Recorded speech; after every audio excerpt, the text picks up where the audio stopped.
Gene Jacques Rousseau Switzerland का रहने वाला था। पैदाइश इसकी जिनेवा में हुई है 1712 में, और इसकी वफ़ात फ्रेंच रेवोल्यूशन से एक साल पहले यानी 1788 में हुई है। वेस्टर्न पॉलिटिकल थॉट्स पे जिस आदमी का बहुत ज़्यादा असर, उनमें एक रूसो है।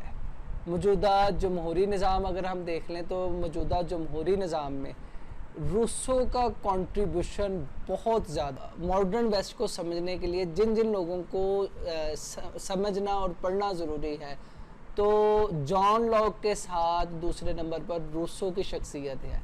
मतलब इनको पढ़े बग़ैर, इनको समझे बग़ैर हम मौजूदा वेस्ट का जमहूरी निज़ाम वो अंडरस्टैंड नहीं कर सकते। Even freedom, fraternity and equality का नारा जब भी हमारे सामने आता है तो ये रूसो का फ्रांस ही है, जिसे रूसो ने ये नारा दिया था। तो इसी नारे की बेस पे, इसी नारे की बुनियाद पे फ्रांस में इनकलाब आया। एक मजमून लिखा था इसने जो इत्तफाकिया इसे पहली पोजीशन दिला गया, जिसकी वजह से अदबी हलकों में इसका नाम इंतहाई ज़्यादा मशहूर हुआ। इसकी 2 किताबें जो कि शोरा आफाक हैं। नंबर 1 सोशल कॉन्ट्रैक्ट, जिसे हम मुआहदा इमरानी भी कहते हैं, ये 1762 में इसने किताब लिखी। कहा जाता है कि फ्रांस के इनकलाब में सबसे ज़्यादा किरदार इस किताब ने अदा किया है। और फिर दूसरे नंबर पर किताब अ discourse on the origin of inequality. आप जब भी देखते हैं रूसो को, इसके ख्यालात को, तो इसमें इक्वालिटी का फैक्टर वो बहुत ज़्यादा आपको प्रोमिनेंट नज़र आएगा। ये जिधर भी बात कर रहा है इक्वालिटी की बात कर रहा है। क्यों बात कर रहा है, उसकी बुनियादी वजह फ्रांस के हालात हैं। उस वक्त का फ्रांस 4 बड़े तबकों में डिवाइड था। नंबर 1 किंग, सबसे टॉप पे किंग था। दूसरे नंबर पर क्लेर्जी, रिलीजियस क्लेर्जी, और तीसरे नंबर पर फ्यूडल्स। ये 3 थे और तीनों अबव थे, above the masses, above the people. आम जो अवाम थी उनसे ये ऊपर थे। चौथे नंबर पर ये अवाम थी। तो अवाम जो कि तकरीबन 90% थी, और इसके बरक्स किंग, क्लेर्जी और फ्यूडल्स ये सिर्फ 10% थे। तो तमाम रिसोर्सेज पर गलबा इन्हीं का था। यही वजह है कि उसने अपना शोरा आफाक, वो फ्रेज जिसमें उसने कहा कि man is born free but is everywhere in chains. इंसान तो आज़ाद पैदा हुआ था, लेकिन अब वो हर तरफ जंजीरों में जकड़ा हुआ। कैसे जकड़ा हुआ है? एक तरफ तो वो बादशाह के इस्तेहसाली निज़ाम में जकड़ा हुआ है, दूसरा मजहबी एलीट ने उसे अपने शिकंजे में जकड़ा हुआ है, और तीसरे नंबर पर उसे जो काम करना पड़ता है, रोज़ी रोटी के लिए मेहनत करनी पड़ती है, तो फ्यूडल्स जो हैं उन्होंने उसे काफ़ी हद तक जकड़ा हुआ। फ्रेंच रेवोल्यूशन में एक 5वां तबका वजूद में आया, और उसी 5वें तबके ने बाद में फ्रांस को भी लीड किया और बाकी तमाम दुनिया को भी लीड किया। वो कौन सा तबका था? वो कारोबारी तबका था, जिसे हम आज कैपिटलिस्ट कहते हैं। उस वक्त इनकी कोई इज्जत नहीं थी। इन तमाम तीनों तबकों में, किंग, फ्यूडल्स और रिलीजियस क्लर्जी में, इनका कोई मुकाम नहीं था, कोई इनका मर्तबा नहीं था। लिहाजा ये बिजनेस कम्युनिटी ये अवाम के साथ मिली और इन्होंने अवाम को हर लिहाज से सपोर्ट किया। और यही वजह है कि जैसे ही फ्रांस में इनकलाब आया तो इनको नुमाया पोजीशंस मिली, बिजनेस कम्युनिटीज़ को नुमाया पोजीशन मिली, जो कि उस वक्त समझा जाता था, क्योंकि उस वक्त का फ्रांस इंडस्ट्रियल फ्रांस नहीं था। तो इसलिए इनकी इज्जत दूसरे तबकात की निस्बत कम थी। रूसो की सोशल कॉन्ट्रैक्ट थ्योरी के लिए 3 अजम्पशंस हमारे जहन में होना ज़रूरी है जब भी हम लोग सोशल कॉन्ट्रैक्ट थ्योरी को पढ़ेंगे। Number 1 state of nature, number 2 contract and number 3 establishment of state और सोसाइटी। ये 3 एजम्पशंस का हमारे जहन में होना ज़रूरी है। तो पहली एजम्पशन को हम देखते हैं, रूसो की स्टेट ऑफ नेचर क्या है। रूसो की ये स्टेट ऑफ नेचर इसने पेश की है अपनी सोशल कॉन्ट्रैक्ट बुक में। इब्तदाई स्टेट ऑफ नेचर में इंसान आज़ाद था, खुश था, पीसफुल था, सिविलाइज था और एक दूसरे के साथ कोऑपरेट कर रहा था। इवन हर इंसान एक दूसरे के इक्वल था। एक आइडियल सोसाइटी थी जिसमें किसी को किसी पे फजीलत हासिल नहीं थी। ऐसे में रूसो के मुताबिक 2 गलत चीज़ें ऐड हुई हैं जिनकी वजह से इंसानों में, लोगों में बेचैनी पैदा हुई है, लोगों में इनइक्वलिटी पैदा हुई है। नंबर 1 पॉपुलेशन बढ़ी है और नंबर 2 प्रॉपर्टी का कॉन्सेप्ट पैदा हुआ। रूसो के मुताबिक ये प्रॉपर्टी का कॉन्सेप्ट जो है इसने बहुत ज़्यादा मसले पैदा किए। इसकी वजह से क्या हुआ है, जिन लोगों के पास ज़्यादा प्रॉपर्टी आ गई तो वो लोग ज़्यादा बड़े हो गए और जिन लोगों के पास कम प्रॉपर्टी थी वो कम रुतबे के हामिल हो गए। इसकी वजह से इंसानों में इनइक्वालिटीज़ पैदा हुई हैं। तो ये एक बहुत बड़ा प्रॉब्लम पैदा हुआ है सिर्फ पॉपुलेशन बढ़ने से और प्रॉपर्टी बढ़ने से। हम इसके बरक्स जॉन लॉक को देखते हैं तो जॉन लॉक प्रॉपर्टी की हमायत करता है। वो कहता है कि कॉन्सेप्ट ऑफ प्रॉपर्टी ये इंसान के फंडामेंटल राइट्स में है और उसकी प्रोटेक्शन के लिए वो स्टेट को रिस्पॉन्सिबल करार देता और उसकी जो अहम तरीन ड्यूटी है स्टेट की वो यही है कि वो आपकी लाइफ, फ्रीडम और प्रॉपर्टी को प्रोटेक्ट करेगा। इसके बरक्स रूसो के यहाँ क्योंकि मकामी हालात काफ़ी ज़्यादा मुख्तलिफ थे, लिहाजा रूसो के लिए ये प्रॉब्लमेटिक कंडीशन थी प्रॉपर्टी, जिसकी वजह से इंसान मुख्तलिफ तबकात में बट गया। लिहाजा रूसो ने वाज़ह तौर पर प्रॉपर्टी की मुखालफत की है। फिर अब मसला ये बना क्योंकि पॉपुलेशन बढ़ी, प्रॉपर्टी, उसकी वजह से इंसान मुख्तलिफ तबकात में तकसीम हो गया और इंसान एक दूसरे से लड़ना झगड़ना शुरू हो गया। तो अब ये एक बहुत हॉरिबल कंडीशन थी। तो ऐसे में रूसो कहता है कि तमाम लोगों ने मिलकर एक मुआहदा इमरानी किया है। इस मुआहदा इमरानी के तहत अब होगा ये कि लोगों में जो इनइक्वलिटीज़ आ गई और उसकी वजह से इनमें फसाद शुरू हो गया। तो उस फसाद को ख़त्म करने के लिए इनमें आपस में एक सोशल कॉन्ट्रैक्ट हुआ है कि जिसमें बड़ी तादाद जो है आवाम की वो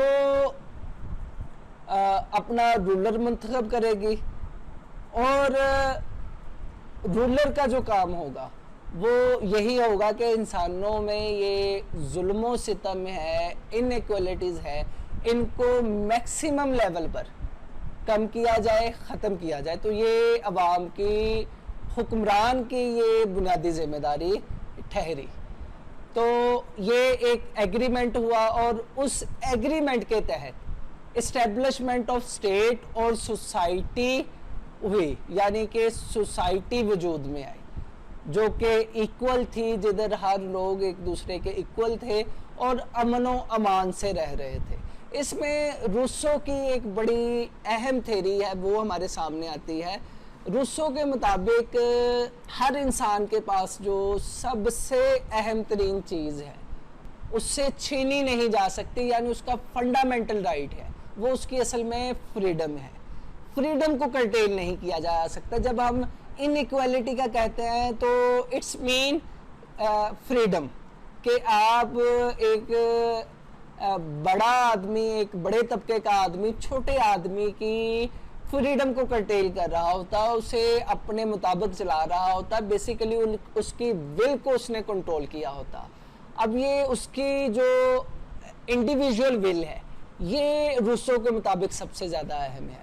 तो उसकी जो सोशल कॉन्ट्रैक्ट थ्योरी है या उसका जो सोसाइटी की फॉर्मेशन है अंडर सोशल कॉन्ट्रैक्ट, उसकी बुनियादी वजह यही है कि इस विल की हिफाजत करनी है, इस इंडिविजुअल विल की हिफाजत करनी है।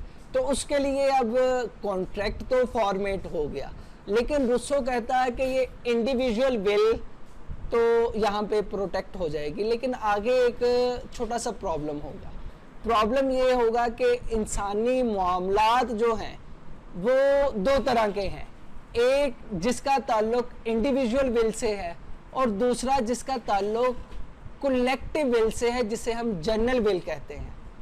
तो ये जनरल विल जिधर आ जाएगी उधर इंसान को अपनी इंडिविजुअल विल को सेक्रीफाइस करना होगा। तो इसी तरह इस जनरल विल के तहत एक आइडियल मुआशरा कायम होगा। और रूसो का ये भी कहना है कि इस आइडियल मुआशरे में कोई भी काम गलत नहीं होगा। कैसे गलत नहीं होगा? क्योंकि हर इंसान जो है वो जनरल विल के तहत फैसला करेगा, रियासत जनरल विल के तहत फैसला करेगी। और ये जनरल विल असल में उसका कहना है कि यही नेचुरल लॉ है। मतलब इंसान कभी भी, एक इंसान तो नेचुरल लॉ के अगेंस्ट चल सकता है, लेकिन इंसानों की जनरल विल, कलेक्टिवली इंसान इसके मुखालिफ नहीं चल सकते। तो ये बुनियादी फ़िलासफ़ी है रूसो की। और रूसो का कहना है कि लोगों ने जो हुक्मरान चुन लिया है वो लोगों की मंशा के मुताबिक फैसला करेगा, लोगों की विल के मुताबिक फैसला करेगा। लेकिन सम टाइम ऐसा होता है कि कुछ मामलात ऐसे होते हैं जिनमें लोगों में कंट्रोवर्सी पाई जाती है, तो ऐसे में उसका कहना है कि रेफरेंडम होगा, और रेफरेंडम असल में अक्कासी होगी जनरल विल की। तो ये जनरल विल के तहत जो है निज़ाम चलेगा। तो ये मौजूदा जितने भी ममालिक में रेफरेंडम होते हैं असल में ये रूसो की जनरल विल की अक्कासी करते हैं। तो ये है रूसो की सोशल कॉन्ट्रैक्ट थ्योरी। तो रूसो के यहाँ ये 3 टाइप्स ऑफ गवर्नमेंट पाई जाती है। Number 1 monarchy, number 2 aristocracy and number 3 democracy. तो असल में तो ये रूसो की सोशल कॉन्ट्रैक्ट थ्योरी ये सपोर्ट कर रही है डेमोक्रेसी को, लेकिन यहाँ पे एक प्रॉब्लम पड़ती है, वो ये है कि रूसो के यहाँ जो स्टेट का कॉन्सेप्ट है वो बहुत ज़्यादा महदूद है। रूसो के यहाँ एक आइडियल स्टेट वो है जिसकी पॉपुलेशन 10,000 है। बेहतरीन मुल्क वही है जिसकी 10,000 पॉपुलेशन है। तो अब उसके लिए वो कहता है कि democracy is the best form of government for such type of city state. मतलब ये कंट्री नहीं, हम ग्रीक की अगर देखें तो ग्रीक्स के यहाँ भी एक छोटी छोटी सिटी स्टेट्स थी, उनके यहाँ भी इतने इतने लोग एक सिटी स्टेट में रहते थे। तो ये समझ लें कि ये सिटी स्टेट है।